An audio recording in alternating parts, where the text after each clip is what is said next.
Então eu vou um pouco mais além. Lembra da alimentação, porque eu vejo um monte de coisa, um monte de palestras, tudo falando de todos os mecanismos, mas é muito difícil você ver a relação da alimentação com esses mecanismos. E às vezes as coisas podem e devem ser mais simples. Nós somos feitos de nutriente. E é nutriente fitoquímico que determina todas as nossas funções.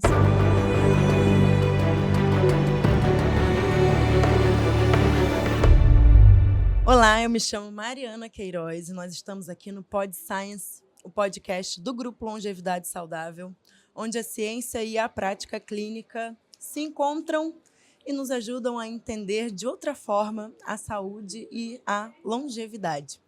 E hoje eu vou conversar um pouquinho sobre resistência insulínica com essa convidada maravilhosa, a doutora Denise Carreiro, ela que é nutricionista, professora da Longevidade Saudável há bastante tempo. Ixi, Doutora Denise, bastante, Mariana. seja muito bem-vinda. Uma honra recebê-la aqui para conversar um pouquinho com a gente. Tudo bem? Muito obrigada, eu que agradeço. Tudo em ordem. Doutora, antes da gente entrar, de fato, na parte científica, queria que você me dissesse o que te desperta para esse tema, o que te despertou para esse assunto resistência insulínica? Então, quando você vai atender o paciente, né? Porque perguntaram para mim assim, qual que é a tua área, né, de atendimento? Eu falei, ser humano, né? Então, assim, eu atendo criança, eu atendo adulto e de todas as situações, né? Então, assim, porque eu falo que a gente não equilibra, não trata a doença, equilibra o organismo, né? Então, só que quando você tá. É comum, né? Até por causa de uma das coisas que eu mais trabalho, que é a imunologia, atender muita alergia, muitos casos de alteração neurocomportamental também.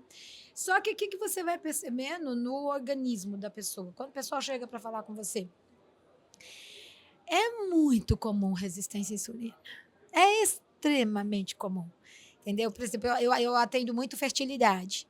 Aí o pessoal chega lá para tratar a fertilidade, quando eu vou pesquisar, resistência à insulina. É uma das grandes causas de infertilidade. Então, isso me chamou a atenção.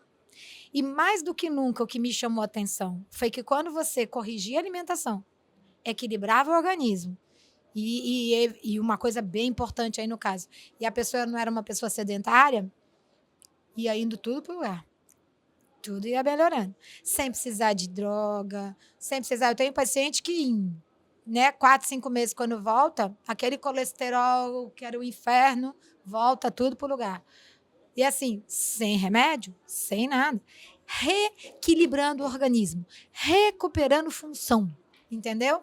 E aí o processo vai adequando.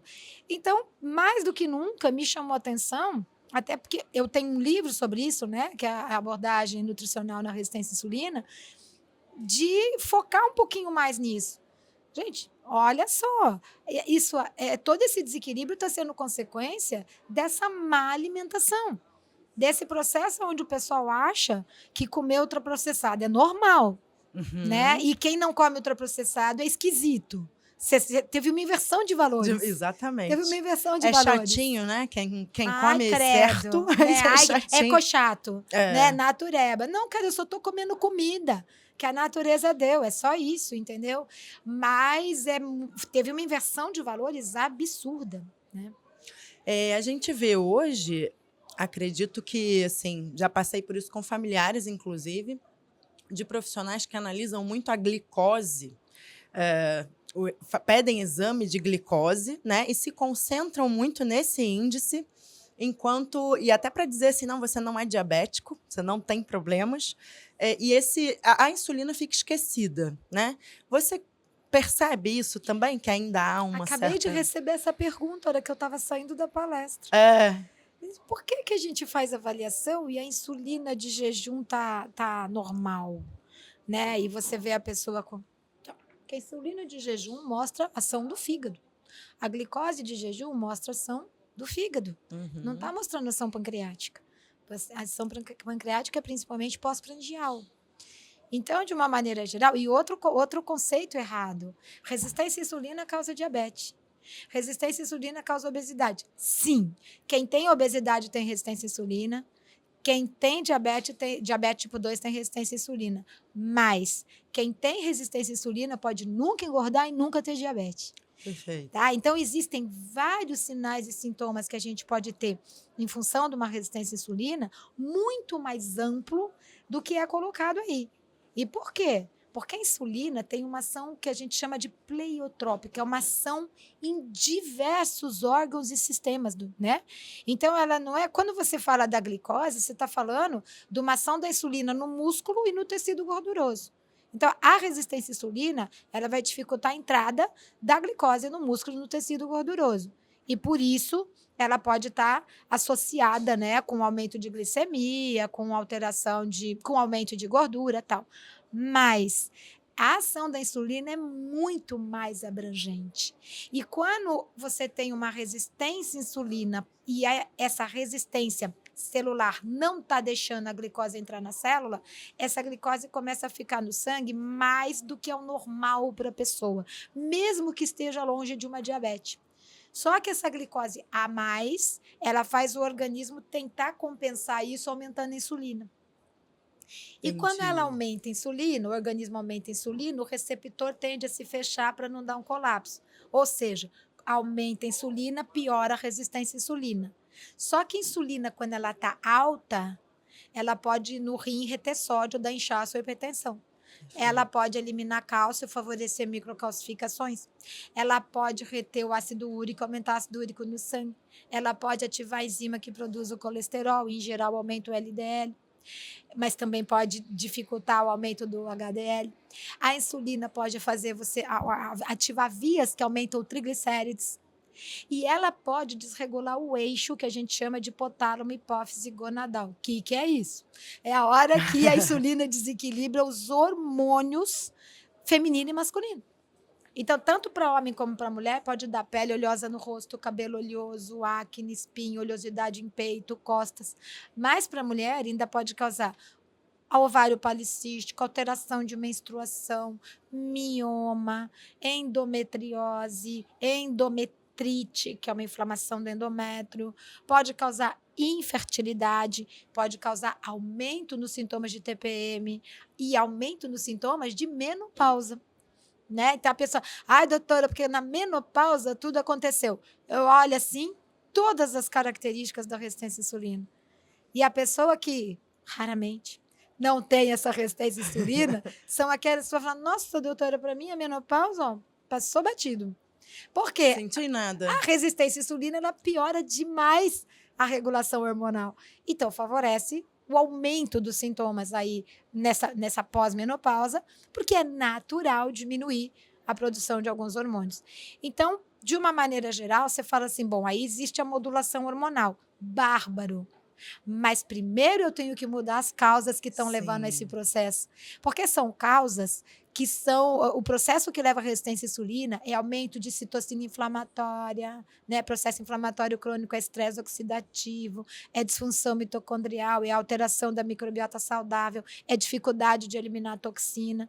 Então, não adianta eu controlar um sintoma, mas eu não mudar as causas que estão levando ao conjunto desses sintomas.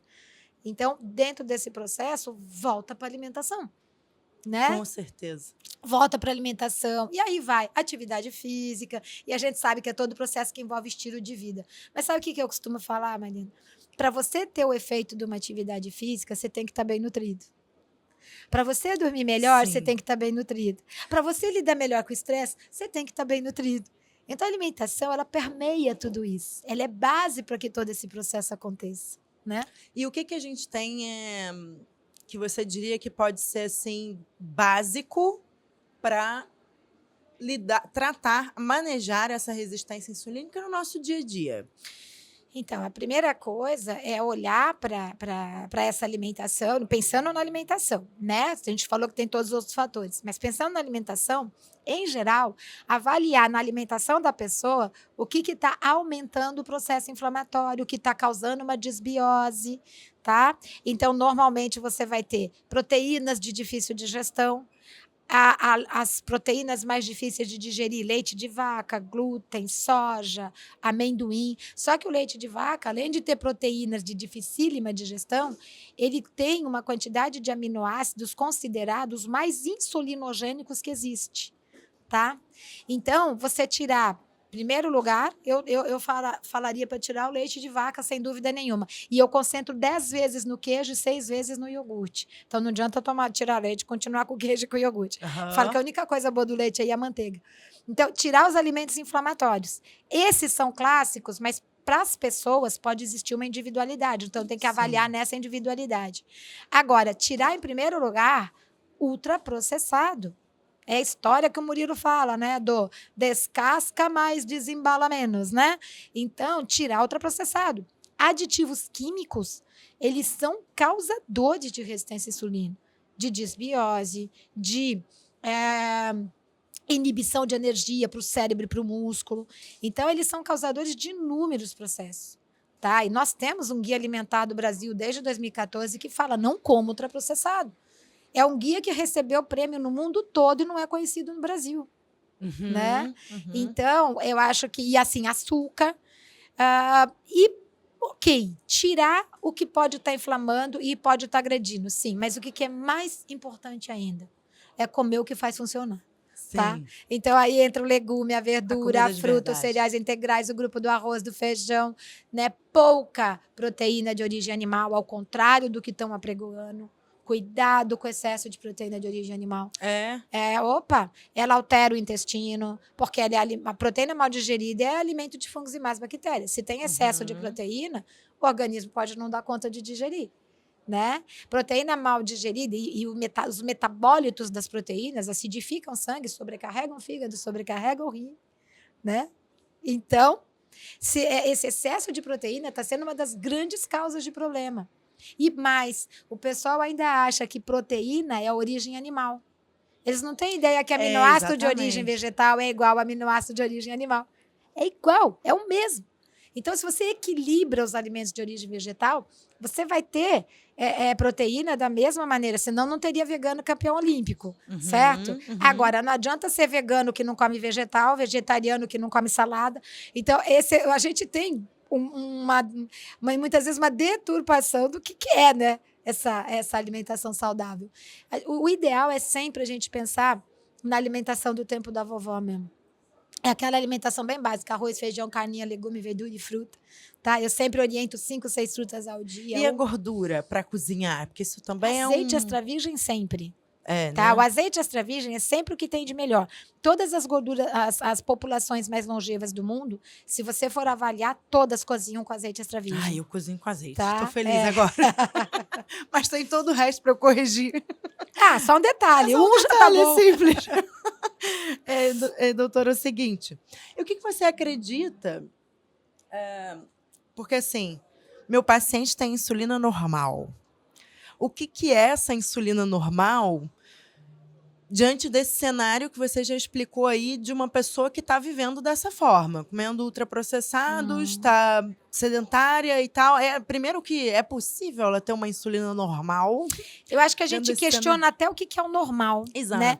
Porque você pega lá o normal de 2 a 20, opa... Tá? É uma janela boa, né? E você tem o normal e você tem o ideal, tá? Então, o ideal dela é sempre... Aí, alguns falam abaixo de 7, outros abaixo de 9, mas, enfim. Mas, com certeza, ela mais para baixo, porque ele tá refletindo a gordura hepática, certo? Então, a gordura, desculpa, a função hepática, tá bom? Agora, a insulina, muitas vezes, o pessoal não avalia dentro do que... como eu tinha falado, não adianta avaliar só jejum, tem que avaliar também pós-prandial. Mas tem que avaliar, antes de qualquer coisa, os sintomas. A clínica é e sempre foi soberana. A hora que você começa a ver os sintomas estão lá, estão gritando, tá? Os exames não estão acompanhando, vai pela clínica, sempre. Tá? E aí, o que acontece? Principalmente no meu caso, que não vou dar remédio, né? Eu vou fazer comer direito, tá? Então, vamos sempre pensando nos processos. Mas não é só a alimentação. A alimentação é fundamental. Mas a suplementação, eu falo, eu tenho um amigo que é o Fabrício, né, que acho que vai falar com você aqui também, Vai. que ele fala que a suplementação é o vento a favor de quem pedala. E é isso. Não adianta eu dar a melhor suplementação do mundo se a alimentação está errada. Porque o que o suplemento vai fazer? O que você come para o lugar certo. Sim.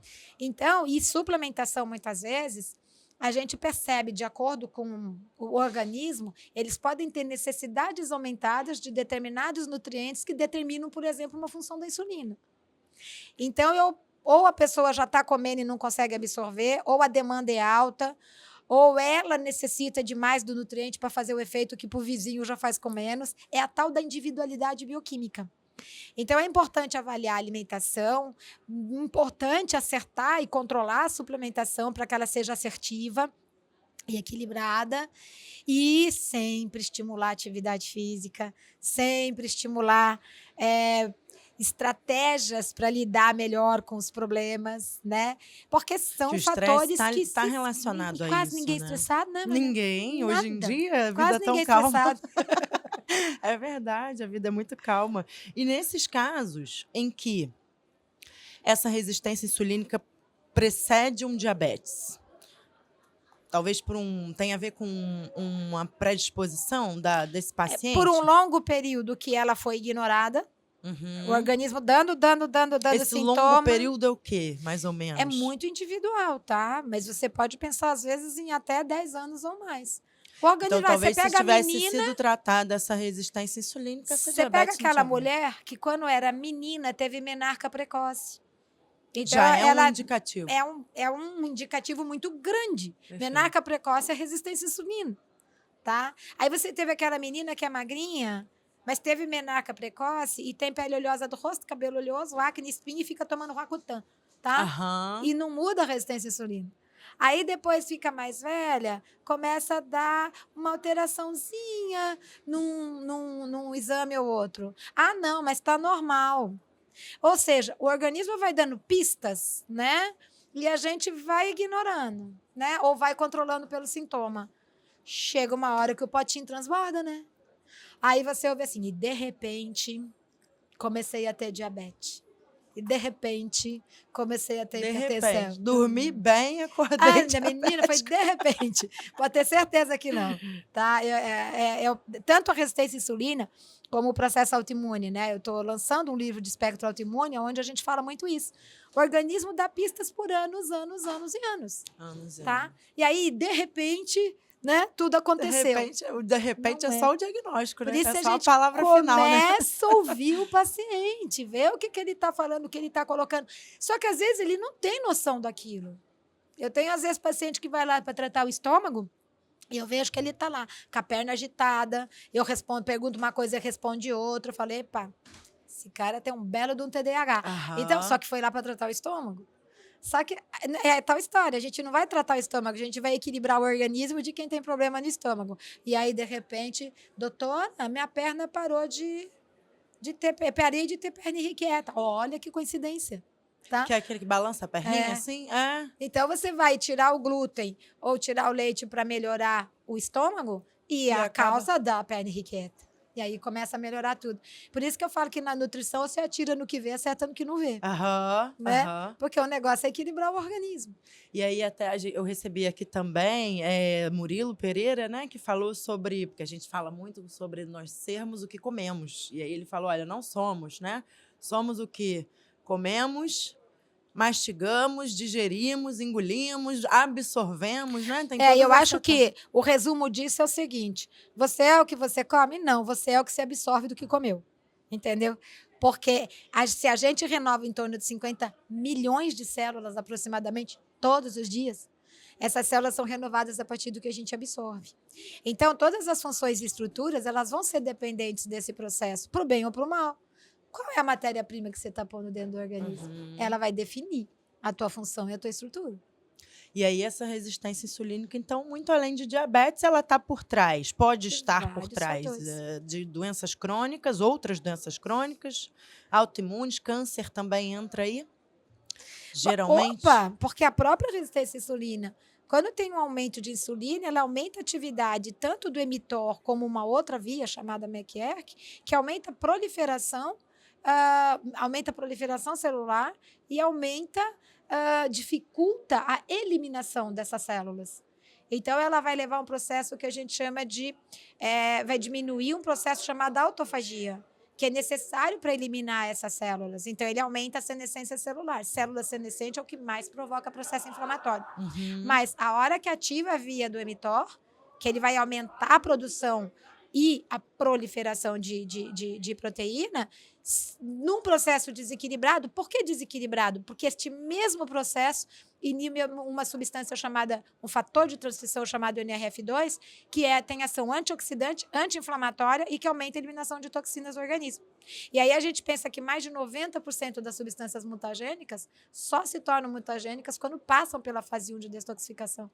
Então, se eu altero esse processo, eu vou favorecer por várias vias, né, a formação de câncer para quem é predisposto geneticamente. E o caminho oposto, acredito que também seja verdadeiro. Um paciente oncológico, se a gente aborda dessa maneira, tentando reduzir essa resistência, melhorar a sensibilidade, a insulina deve ter uma resposta melhor para o tratamento. Com toda certeza. Quando você pensa nesse processo, você tem que trabalhar para prevenir, em primeiro lugar, mas para dar suporte para tratamento e para prevenir reincidência. E como que você vai fazer isso? Mudando o processo. Eu tenho que mudar o processo, eu tenho que desinflamar, eu tenho que melhorar a ação da insulina, eu tenho que nutrir, eu tenho que melhorar, em primeiro lugar, o intestino, porque mais de 70% das células de defesa são formadas no intestino. E uma célula fundamental é a célula T reguladora.